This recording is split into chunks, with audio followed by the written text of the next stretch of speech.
구속사 5분 메시지. 오늘의 말씀은 구속사 시리즈 제4권 신비롭고 오묘한 섭리 내용 중 예수 그리스도의 족보 제2기 히스기야 세 번째가 되겠습니다.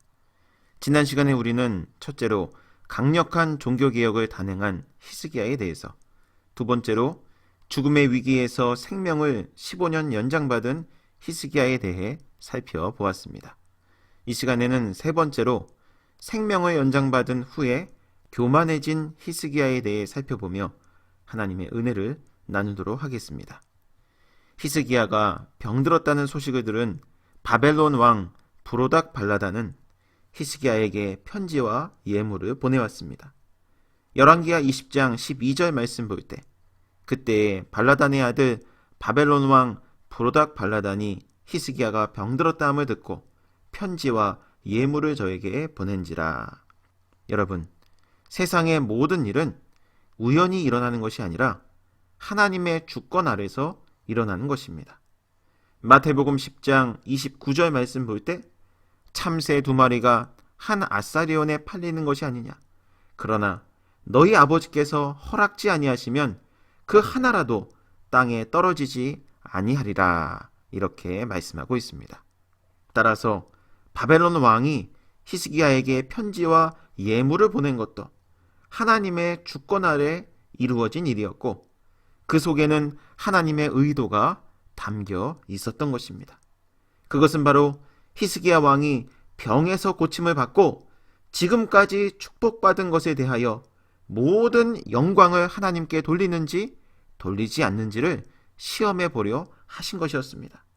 역대하 32장 31절 말씀을 표준 세번역을 통해 보게 되면, 심지어 바빌로니아의 사절단이 와서 그 나라가 이룬 기적을 물을 때에도 하나님은 그의 인품을 시험하시려고 히스기야가 마음대로 하게 두셨다. 이렇게 말씀하고 있습니다. 그러자 히스기야는 어떠한 태도를 보였습니까? 자신에게 찾아온 바벨론 사자들에게 자기 보물고와 왕의 재물을 넣어둔 내탕고뿐만 아니라 심지어는 나라의 전투력을 가늠할 수 있는 군기고까지 다 보여주며 은근히 자기를 과시했던 것입니다. 결국 히스기야의 교만으로 인해 나라의 진노가 임하게 되었다고 성경은 증거하고 있습니다.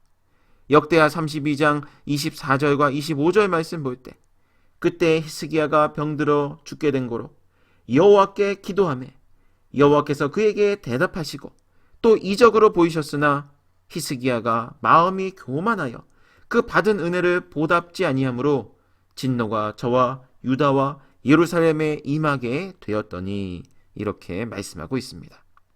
이 진노는 바벨론에 의해 남유다가 패망할 것을 예언한 것이었습니다.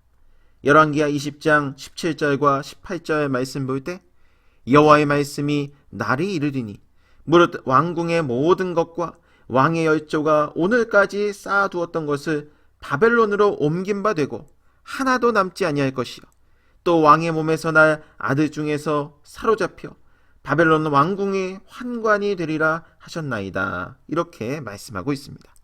이러한 하나님의 책망을 받은 히스기야는 자신의 교만과 감사치 못한 잘못을 이내 뉘우치고 회개하였습니다. 그러자 하나님의 노가 히스기야 생전에는 임하지 않는다는 응답을 받게 되었던 것입니다. 하지만 그 예언은 실제로 그로부터 약 115년 후에 그대로 성취되어 남유다가 바벨론에 의해 망하게 되었다고 성경은 증거하고 있습니다. 사랑하는 성도 여러분, 이처럼 하나님의 은혜를 잊어버리고 감사하지 않는 교만한 마음은 결국 패망에 이르게 되는 것입니다. 잠언서 16장 18절 말씀 볼 때, 교만은 패망의 선봉이요 거만한 마음은 넘어짐의 앞잡이니라. 이렇게 말씀하고 있습니다. 여러분, 히스기야가 병고침을 받는 그 순간만큼은 하나님의 은혜에 감사하고 감격했을 것입니다. 그러나 시간이 지날수록 그 마음은 점점 사라졌던 것입니다.